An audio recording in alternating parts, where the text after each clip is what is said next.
Hey guys, thank you for joining us again for another exciting episode of YOML. Today we are going back to one of a classic book. Reflection 251 is a book by Ernest Hemingway. So I'll let Chris introduce the book and then the reflection.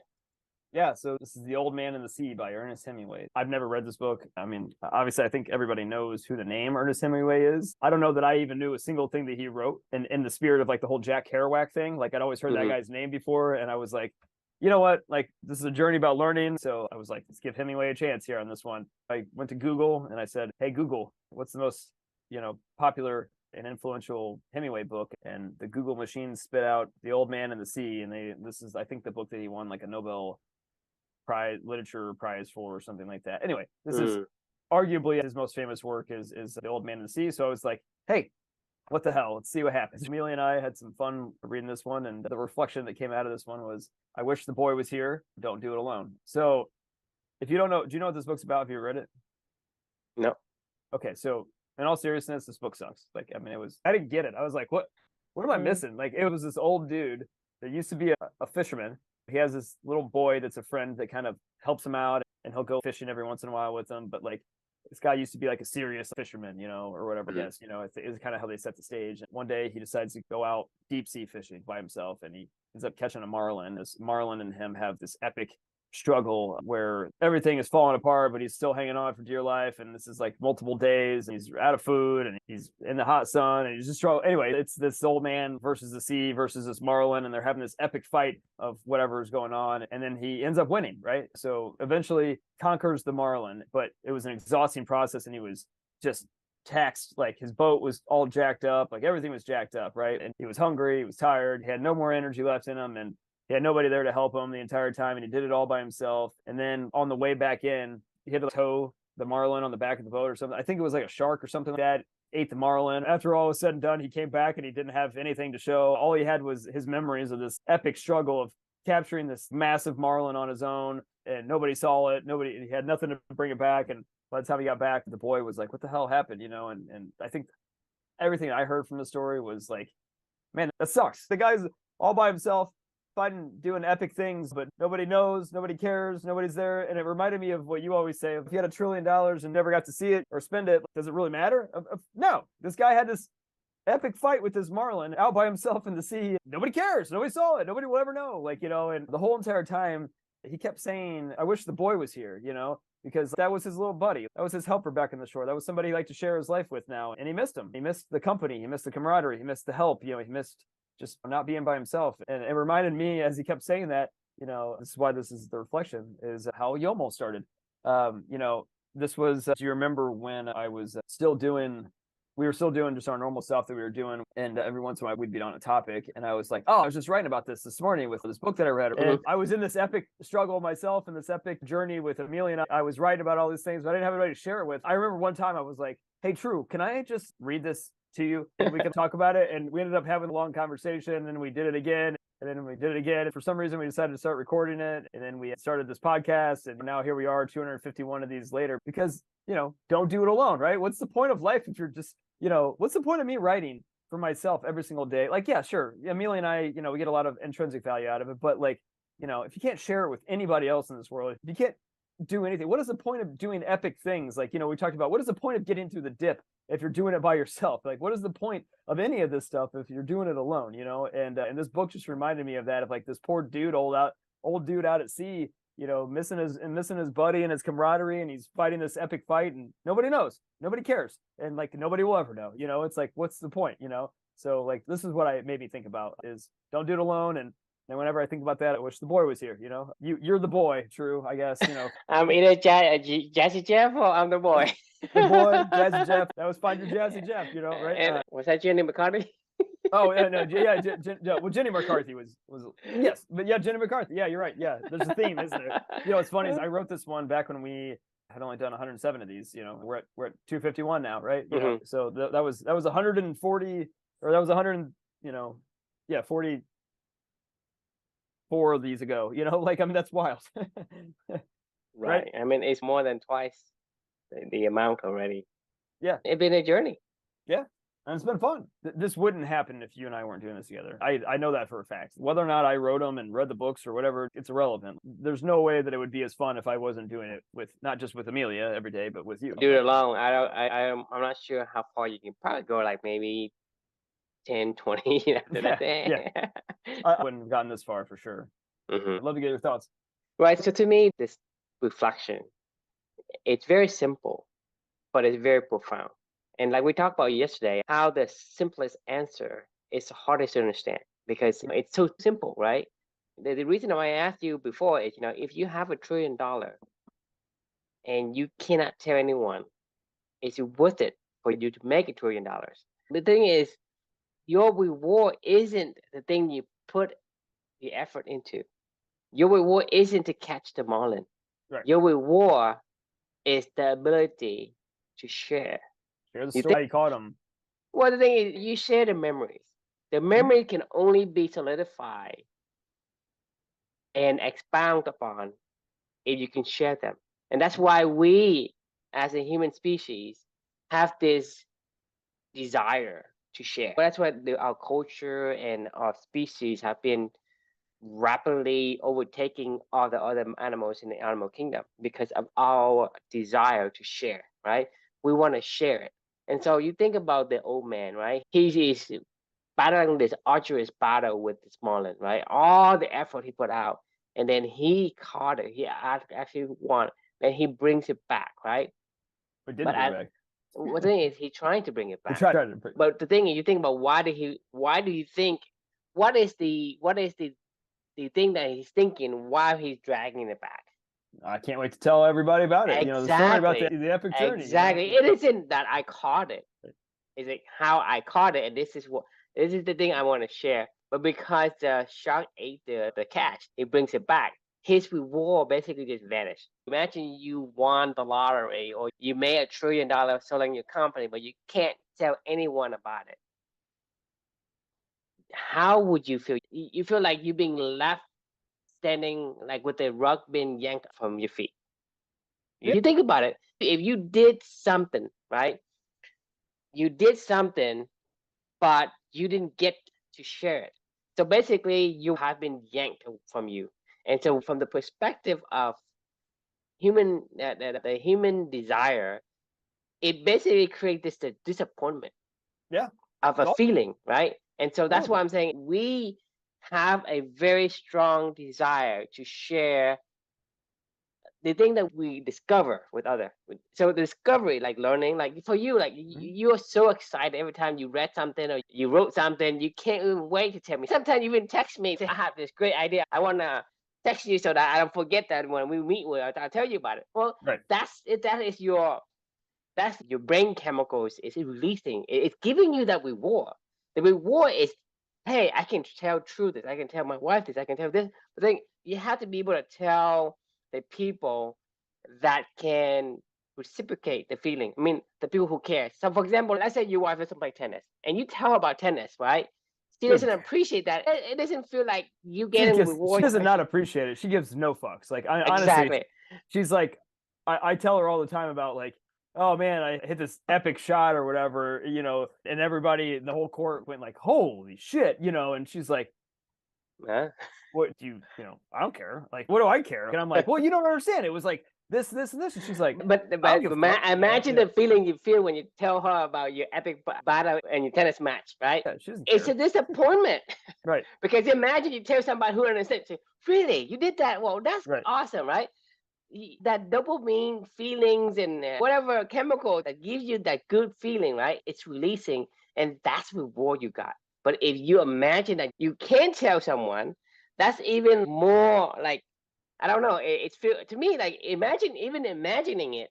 It feels it's like torturous. Torture, honestly. right? It is torture. And then when you tell somebody who doesn't understand it, it's still as torture as that. It might be even worse when it's like trying to describe what you and I do together to somebody that doesn't care, and it's like we have such an epic journey that we've been on together, or like Amelia and I. Like, honestly, when people ask me what you do now or something like that, I'm like, you don't want to hear this. And they don't. I mean, they really don't unless they really do, and then they're like, if they really do, then we know that like there's some sort of a shared value or something Right. that they want to go explore. It's right? a common alignment, right? Yeah, like my tennis buddies want to hear about these things. Like, like they want to hear about the epic match that I just played against Dalton, or something like Right. that. And they're like, oh man, how'd you guys come out? Who did this? Like, what was that? Tell me about this point. Like, people that don't value whatever, tennis, like they don't give a shit. Values and purpose and whatever. They're not gonna give a fuck about what you and I are talking about every single night. They're gonna go, cool. You talk to some dude on a Zoom chat every single night about a book. They're gonna be like, sounds fun. Care about it. It doesn't sound fun, but Right. to you, like, you feel like you're being cheated out of your reward, Mhm. right? But the thing is, to me, it is more miserable when you have to self-constrain yourself. Like I say, if you had $1 million or $1 trillion, whatever it is, whatever amount that is enormous to you, and the caveat is you can't tell anyone. That's the hardest thing. Is to self-limiting yourself from telling, because when you tell something, you at least get to do it. And yes, you don't get the reward of the people receiving it, because when you give somebody a gift, they say no, I don't want to give. Right. So you basically didn't give, but at least you had an attempt to give the gift, to share this knowledge, this discovery. So that's the reward, is to go through the whole cycle.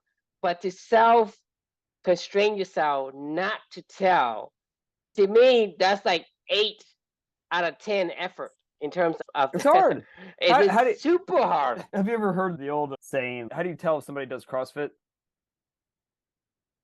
They tell you that they do CrossFit within the first 5 minutes. Yeah, no, I was doing CrossFit, blah, blah, blah, blah. And you're like, I don't give a fuck. Or how do you know somebody went to Harvard, We have an Harvard to share. they'll tell you in the first 5 minutes, or whatever. Like, it's like, when it was at Harvard, blah, blah, blah. Right. Oh, when I was at Harvard, and you're going to go, oh, Jesus Christ. Or like, how do you know somebody's a philosopher, philosophy major? They'll mention like Nietzsche or something like that in like random conversations or whatever. And you're like, I don't care, like, and I think we all know that. But like the point of what you and I are both getting at is like, when you learn stuff and when you do stuff, like, you have to share. We are compelled to share. It is, that's the last part of the hero's journey, right? Is share the elixir, right? If you go find something that has value and you can't go share it with somebody else, like, what is the point? It doesn't allow the human nature to be expressed, because to me, this is two of the I guess the strongest, desire that human being have. One is discovery, and two is to share it. Because even you look at the hero's journey, right? He discovers something and he shares it. It's the two of the biggest desire, the two biggest motivator of human efforts that I've seen. Like, so you're talking about, like, because it's, when you say don't do it alone, it's not just, hey, you want to have somebody, but also to get the reward. Right. The double mean to release. You have to have somebody there that understood you, so that you can say, yeah, I've done this. And you think about it, he wished the boy was there, because he wants to tell the boy, because the boy understands what he does and cares what he does. Right. And that's the most important part. Is like, in order for you to have meaningful work, right, and meaningful relationship, they have to share the care. Right.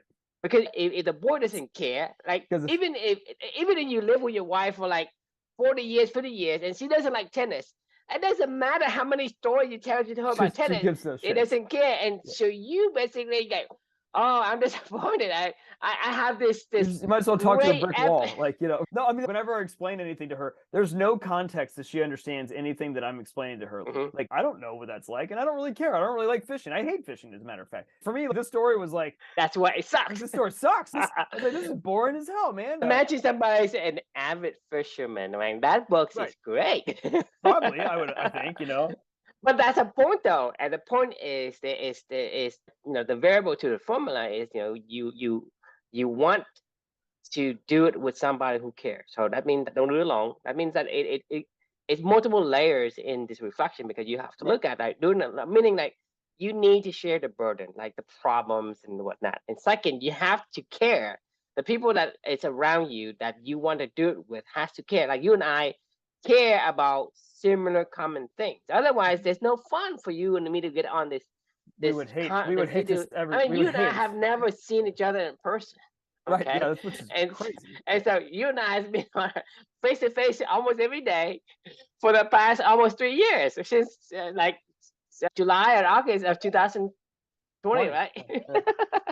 Yeah, which is why it's beyond wild. It's like so fun. Okay, so the best way I could describe this whole journey is if I'm talking to somebody and they're like, "Hey, like, what have you been up to?" "Oh, I read 300 books and wrote a 300,000 word book on reflections on life or something like that." They're gonna go, "Oh, that's cool." Like, whatever. And honestly, it just sounds conceited. It sounds like, "Oh, I went to Harvard." You know what I mean? It's like, "Oh, Yeah. cool. You just wanted to brag to me about, you read a lot of books and you like to write or something like that." The truth is, I don't even know what to say to you because I'm like, how do you want me to describe all of this stuff that you and I have gone through together or that other people have gone through with us and what this journey really is about? How can I distill that essence to somebody else without spending 2 hours and then without them being really interested in what we're I trying? mean, more than 2 years to figure out how to describe what company is. Right, So exactly. how Like, can somebody say, well, I understand you, Chris. You're doing all this for the past almost 3 years. I understand you. cool. There's Right. no way. There's no No. way anyone will be able to get the essence, even the simplified essence of what you do.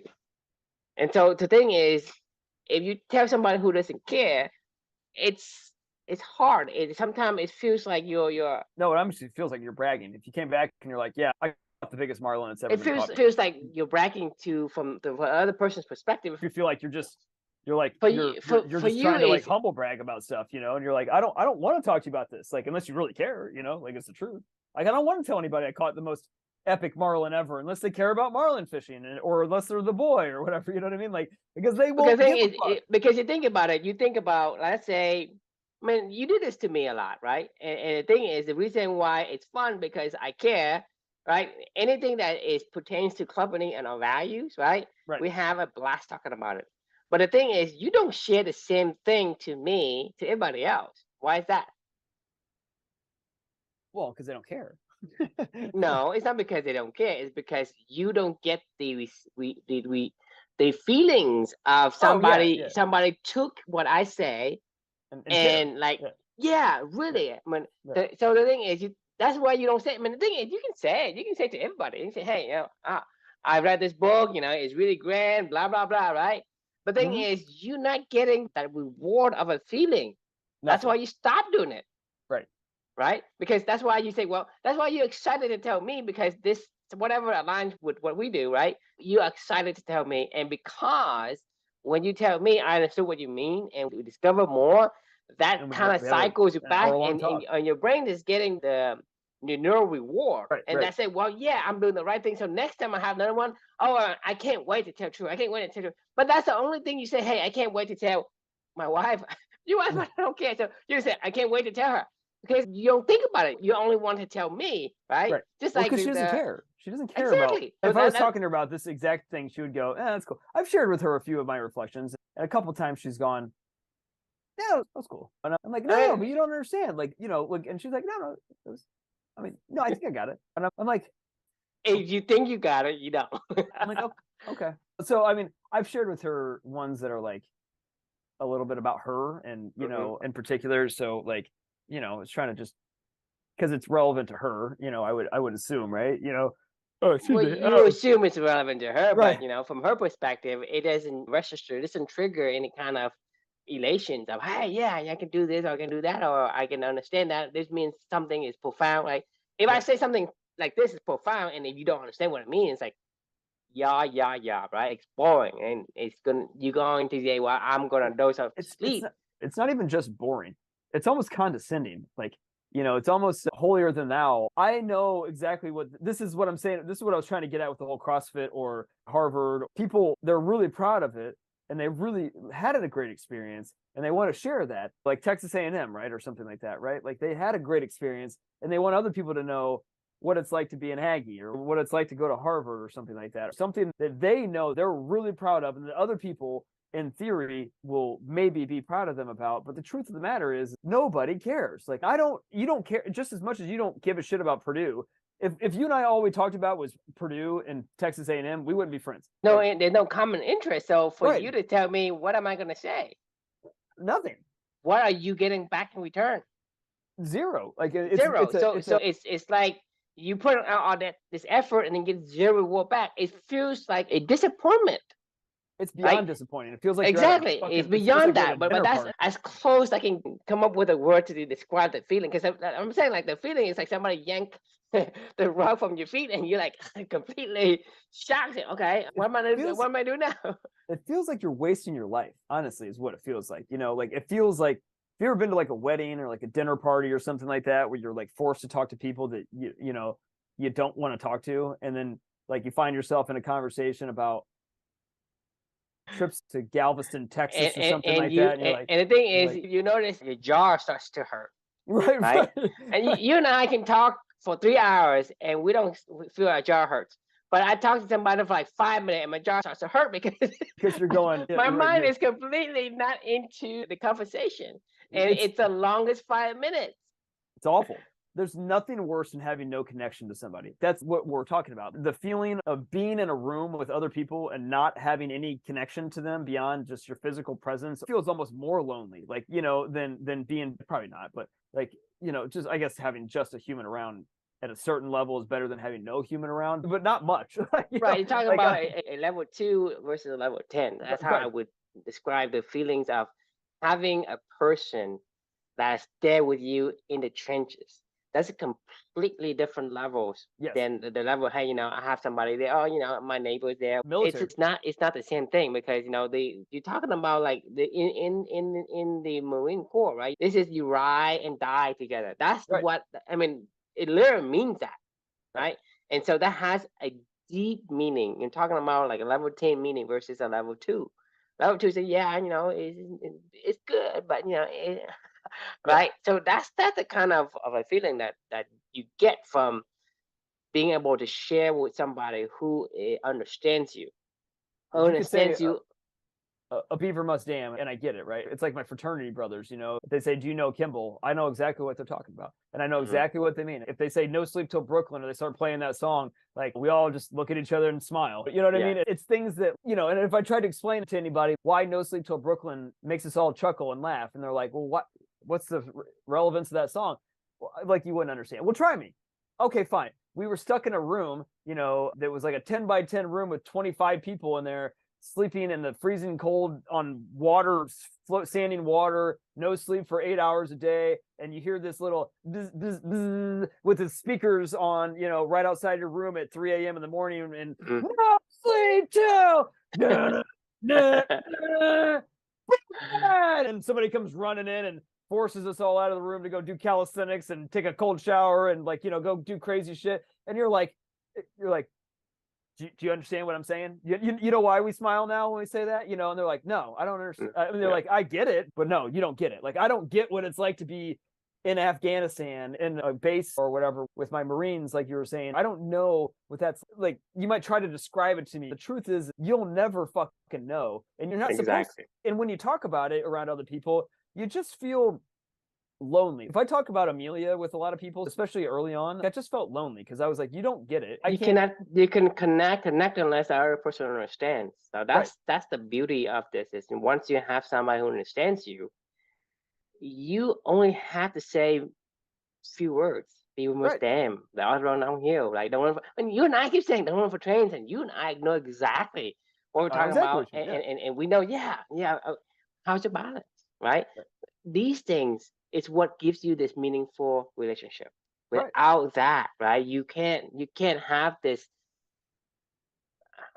I don't. You gotta be careful with the words, but like fulfillment, or satisfied with It's a part of the what you equation. do. It's the yin and It's the yang, like, it's a part of the equation. right. It's the meaningful relationship. I mean, it's why we said it's meaningful work and meaningful relationships. It doesn't matter if you do epic things that really align to your values. If you don't have anybody else to share it with that cares about that, it's not worth It it. Like, doesn't. it's not meaningful. It's not purpose.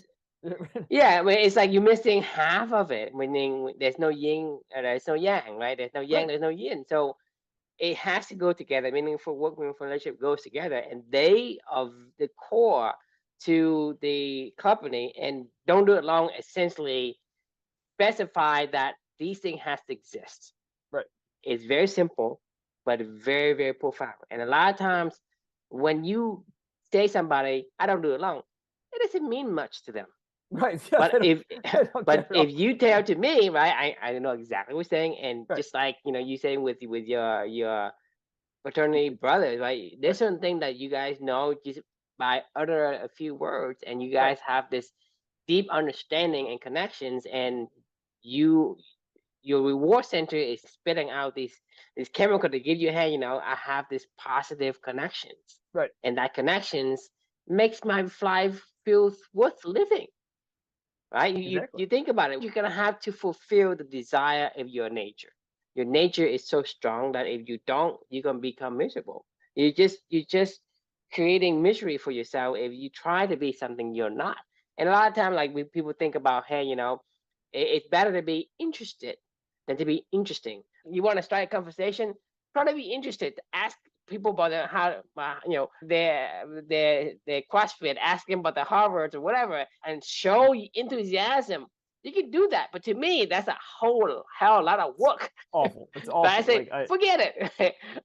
If there's no connections, I don't need to talk to you. So I agree. I was one of my employees, the one that I'm trying to like work really hard with her to say no to everybody because it affects her balance like dramatically bad. She puts on this bright, shiny face and she's super energetic and she looks like she's having fun. But, she's told me many times, like, I'm not having fun. She was like, I hate it. Like, she was like, my boyfriend will hear me on a Zoom chat and I have all my normal energy that I bring. And then as soon as I get off, she's like, and he's like, what? He's like, I thought you were having fun. She's like, no, that was awful. That was the worst thing ever. that was acting. And yeah, she's just a really good actor, right? But acting takes a lot of energy. I forgot.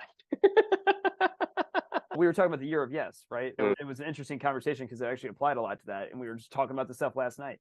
And I was like, look, every time you say yes to the shit that you don't want to do, and to help other people, because we want to feel that connection, right? So badly. And we say yes. Oh, you were talking about networking. That was what you were talking about. She goes, I was like, what do you absolutely love to do? And she was like, you know what I love to do? She was like, I love, like, put me into a conference room or a networking event or whatever. And like, I am just energized like crazy about whatever. She was like, it is like the most fun that I ever get to have is having just random conversations with random people and learning about their lives and yada yada yada. And I'm like, that sounds miserable to me. You know what I mean? And it's the same thing. It sounds suffocating to me.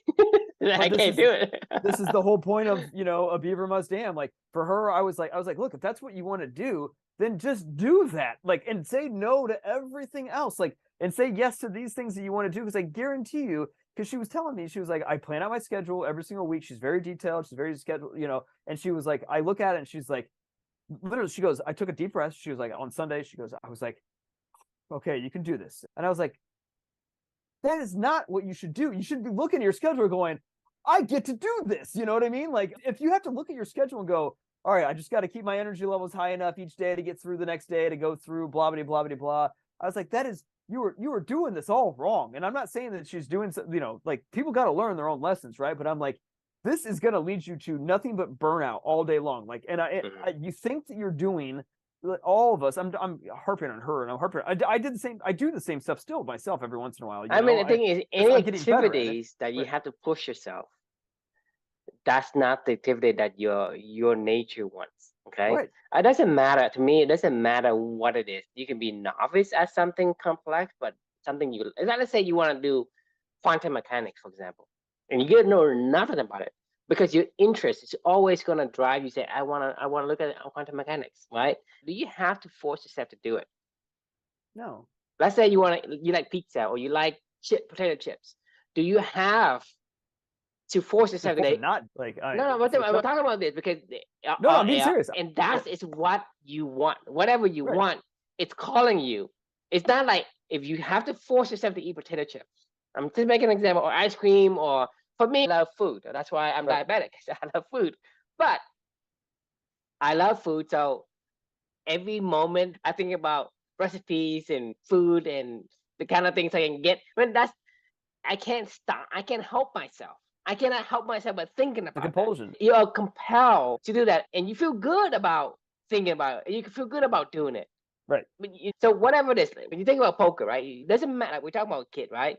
A kid has a strong desire to want to walk. It doesn't matter how many times he or she fell. He's gonna get up, even if he or she hurts her head when she fell down. she's still gonna do it because she is drawn to doing that activity. And to think about, in order for somebody to walk, it's a arduous task. It's not easy to maintain the balance and to it's a bipedal, right? It's not like you have four pedal, you stand without any kind of help. Bipedal is difficult. It takes a lot of coordinations. But a kid, I am telling you, all the kids in the world, all 7, 8 billions of other kids, and many more that came before, trillions of people have all successfully have learned to walk because the desire is strong. It's not because they have to force themselves. Kids never have to force themselves to want to walk. Right. They are drawn to walk. They're compelled to want to walk.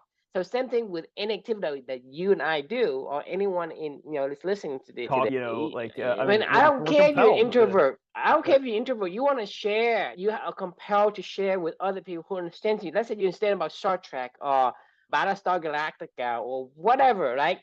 You're compelled to share the knowledge of. We're talking about the Vulcans, the Klingons. Well, everybody's gonna nerd out of it. Why?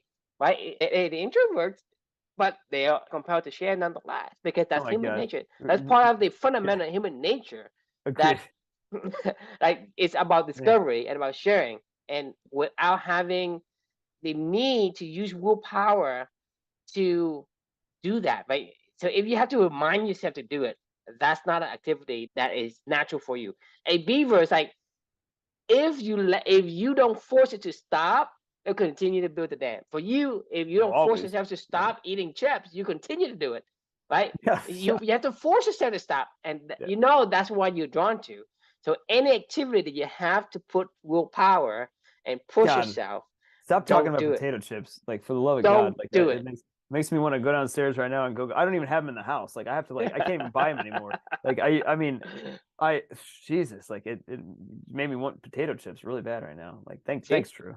Thanks a lot. You're welcome. Yeah. I really love potato chips, man. They're just fucking good. I love potatoes, like, and I love salt, and like a salty potato is like just heaven. Like yeah.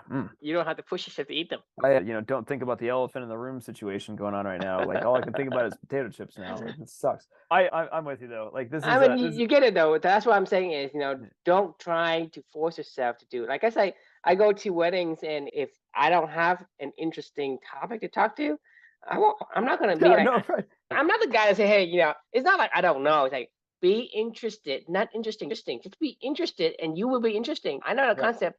But I don't give a fuck. If you're not interesting to me, why am I forcing myself to be interested?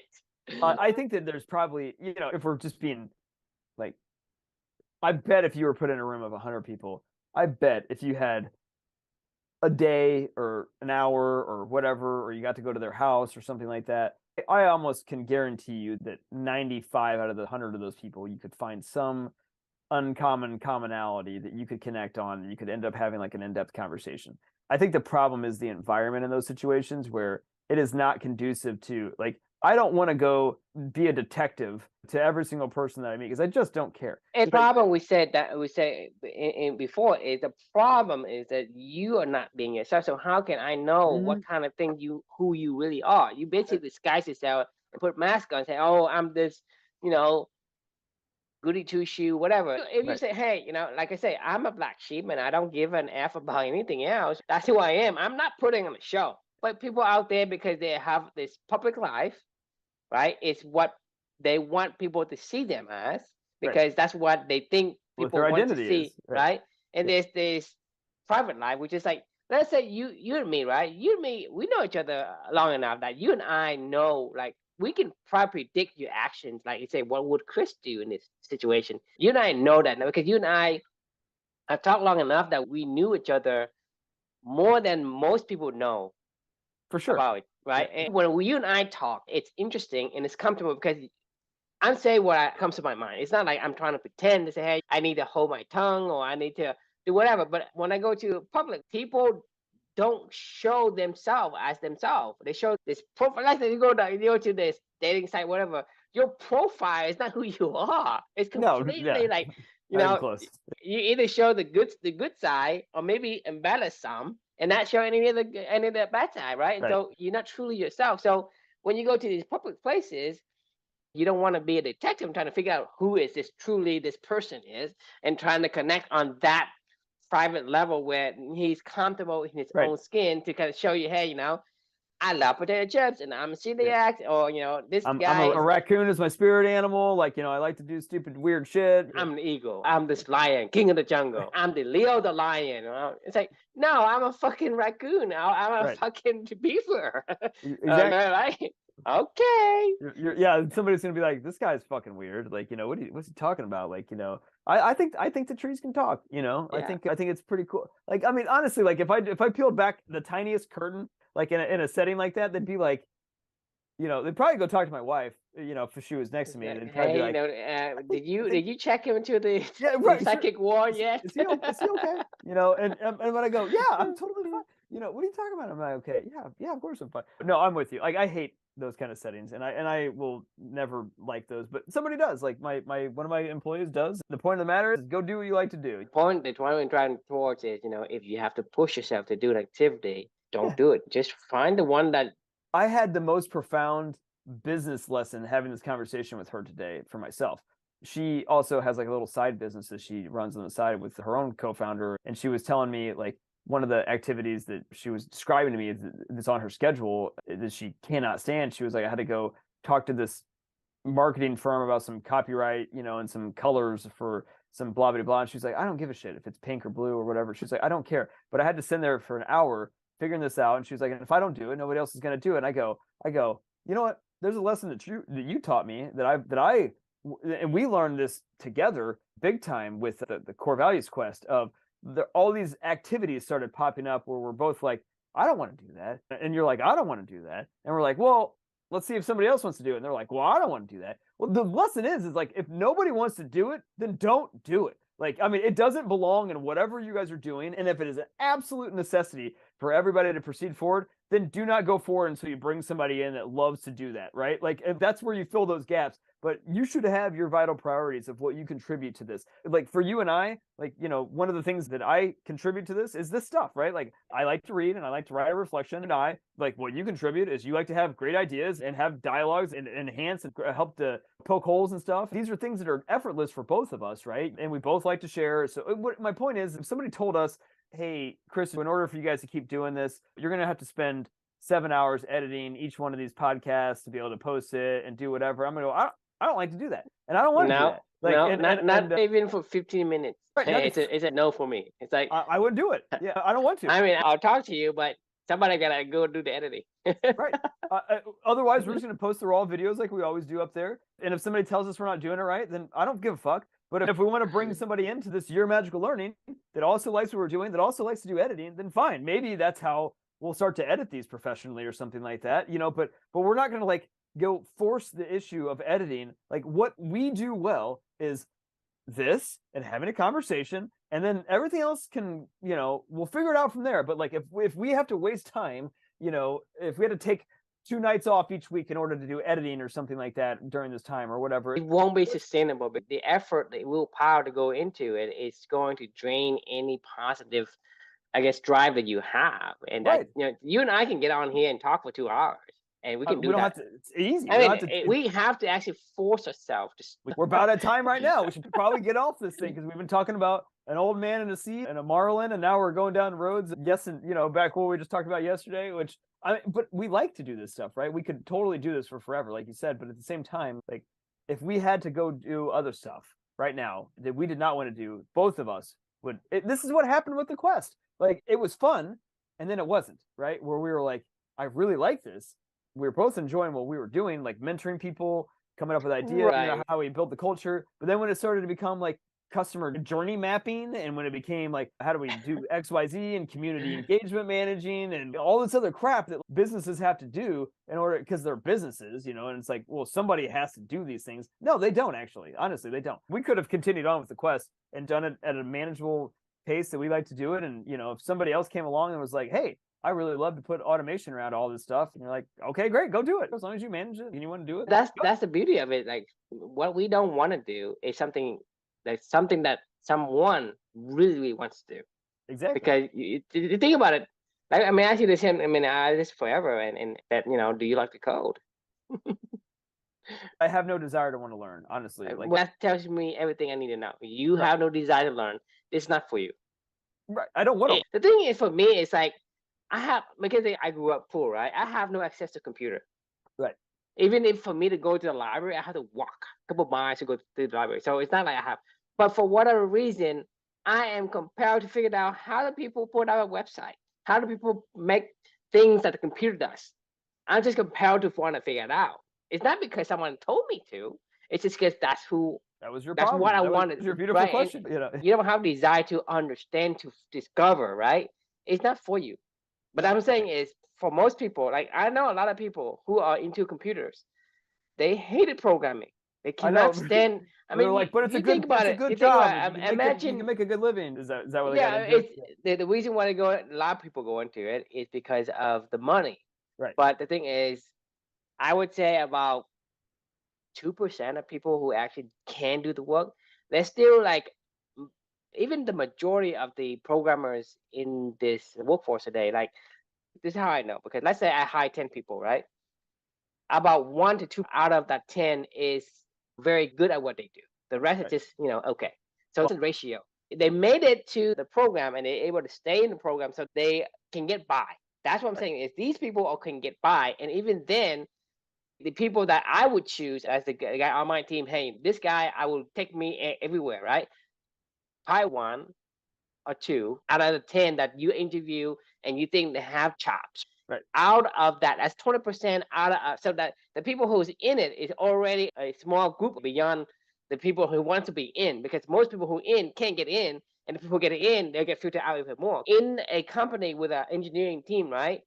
Probably like 5% of the engineer did most of the work. The other 5 were just like, hey, I'm just here to fill up stuff or to, do the low level stuff. Like, hey, you go take what I did and replicate it for the other stuff and put over there. So most of the engineers in this world right now, that's the status. The reason for that is because in the early 2000s and up to like 2020, for the last 20 years, there have been a huge influx of people going to this. For example, because of the internet bubble, the students who went into college for a computer science degree, now they want a computer science job, but they can't because they don't have the natural talent to understand code, because code is super boring if you don't like it.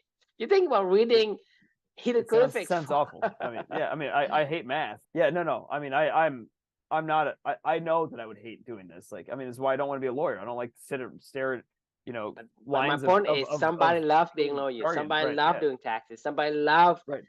coordinating. Somebody loves automating. You and I don't, because we have a certain, I guess, activity that we like. But that doesn't mean that everybody's going to be the same. So it means that as long as something you don't want to do, don't do it. Just go find somebody, because I guarantee you, somebody's gonna love the thing that you don't love. But the most important lesson of all this is, don't say, well, I'll get it done until then. Like, just don't do it. If that is a stopper, a roadblocker for you to doing what you're supposed to do, then it probably isn't a project that's sustainable in the first place. Because when you do it, you're not solving the real problem, right? Because imagine, like, if you are a chef, you're not going to be a very good restaurant owner, because whenever you have a problem, what do? You go into the kitchen and you become the chef.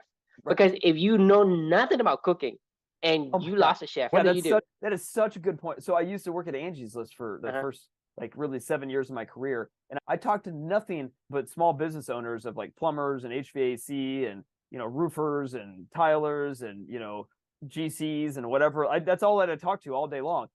These guys were the worst business minded people that I've ever met in my life. Like, it was mind blowing. I'm like, how the fuck do you own a business? Every single one of them had the same story. Well, I was a great plumber. I really loved doing plumbing. But then, like, I started my own business and then I don't know what to do. And they're like, I don't want to do these things. I don't want to learn about customer acquisition. I don't want to do sales. I just want to be a plumber. And you're like, well, then why'd you start a bit? The handymen were the most interesting people that I ever talked to, because, you're like, hey, we can get you more business. Well, they're like, I don't really want more business. And I'm like, but you can, like, if you got more business, you could, like, hire more handymen and, get a couple extra trucks. It's the Mexican fisherman scenario. And they're like, no, I just want, 30 to 40 hours worth of work a week that I like to do.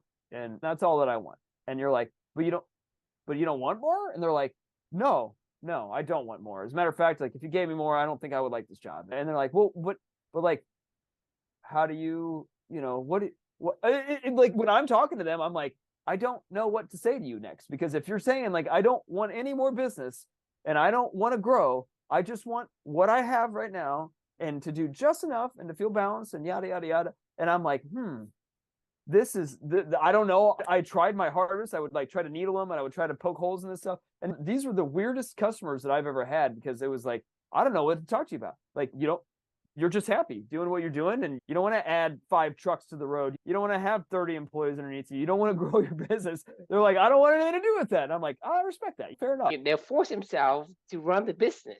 Right. That's not what they want to do. They don't want to do it. That's my point is, even if you're doing something you don't like, your best effort is going to be half-ass result at best. It's awful. These people had no idea how to run a business. They somehow found themselves in a situation where it's like a Patagonia situation almost. Yvon Chouinard was like, well, I guess we got to mature and be a real business, and treat this like real stuff. They ended up becoming what they became because he really focused in and stopped surfing all the time, basically, and stopped, doing, and became a corporate man, the guy that he hated, right? I mean, the thing is, that's what I'm saying is, I'd rather let my people go surfing, but then, you wrote this book to say, hey, I built this corporate thing. Like, you're not true to yourself. Not at all. You don't want to do. Yeah, right. And then to me, that's the worst advice ever. It's awful. You say, hey, I would rather go fishing than to do this stuff. Yet you're doing it. Exist without you. I don't know who it's for. And this is stuff that baffles you. And I feel like, I'm glad that you and I are aligned on these things, because these are, for me personally, these are really important lessons, because there were so many things that I would do before this whole journey and before Amelia, where when I needed to get stuff done, I was like, fuck it, I'll do it myself.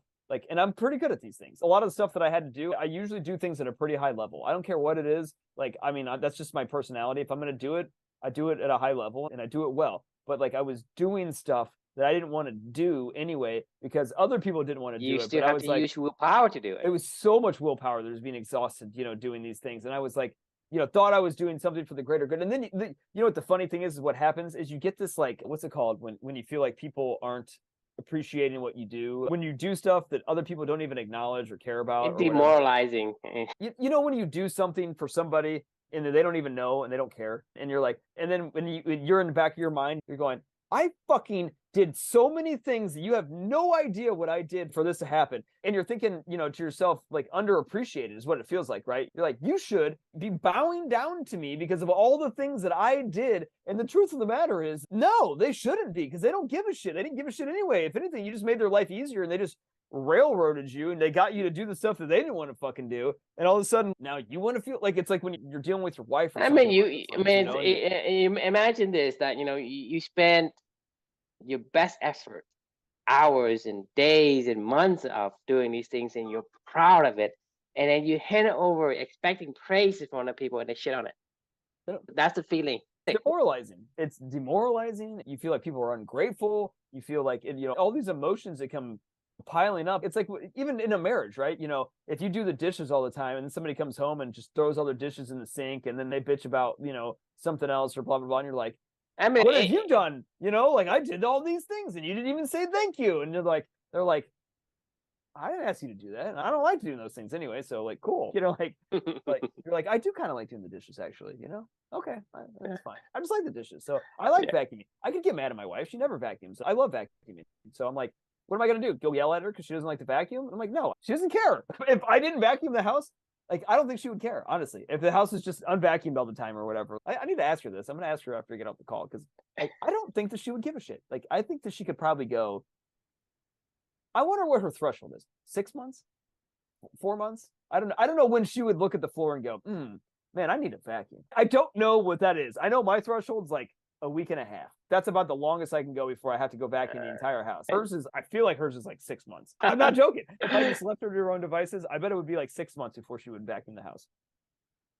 Yeah, I mean, you have to leave people to their own devices because it's who they are. I mean, why do you have to vacuum? Because you're driven to want to have a decently clean house.